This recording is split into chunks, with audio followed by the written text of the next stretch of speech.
Tria puncta. Imaginez, organiser toute notre connaissance de l'histoire de l'univers, du Big Bang jusqu'à l'apparition des conditions de l'émergence de la vie sur Terre, selon une structure linéaire en 3 parties. Et ces 3 parties étant elles-mêmes subdivisables en 3 parties, etc. Posons que la première étape s'étend du Big Bang à l'apparition des atomes d'hydrogène. Que la deuxième étape s'étend de l'apparition des atomes d'hydrogène à l'apparition du nuage d'atomes divers duquel va émerger notre système solaire, et que la troisième étape s'étend de l'apparition du nuage d'atomes divers duquel va émerger notre système solaire à la mise en place des conditions d'émergence de la vie sur Terre. La première étape ne dure que quelques centaines de millions d'années, la deuxième plus de 8 milliards d'années, et la dernière également quelques centaines de millions d'années. La première étape est elle-même subdivisée en 3 parties.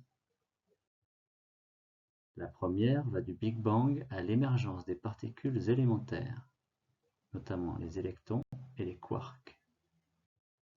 La deuxième va de l'émergence des particules élémentaires à l'émergence des composants du noyau des futurs atomes, les neutrons et protons en plus des électrons déjà présents.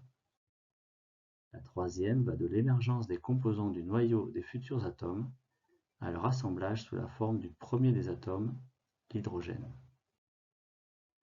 La deuxième étape est elle-même subdivisée en 3 parties.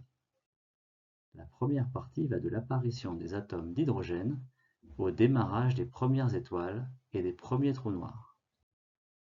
La deuxième va du démarrage des premières étoiles et des premiers trous noirs à l'explosion des premières supernovas et de l'émission d'atomes divers à travers l'univers.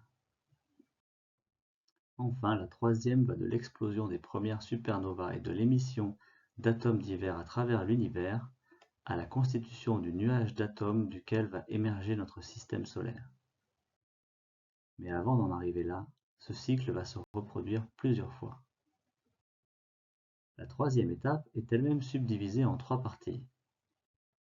La première partie va de l'existence du nuage d'atomes divers duquel va émerger notre système solaire à leur organisation sous la forme d'un disque de corps divers en rotation. La deuxième va de l'existence d'un disque de corps divers en rotation à l'émergence d'astres capables de capter la matière des corps plus petits. Enfin, la troisième va de l'émergence d'astres capables de capter la matière des corps plus petits à la stabilisation de la masse et de la composition de ces astres et en l'apparition de l'un d'entre eux, en particulier la Terre. C'est ce que nous verrons plus en détail dans les vidéos suivantes. Voilà le programme. Merci et à la prochaine.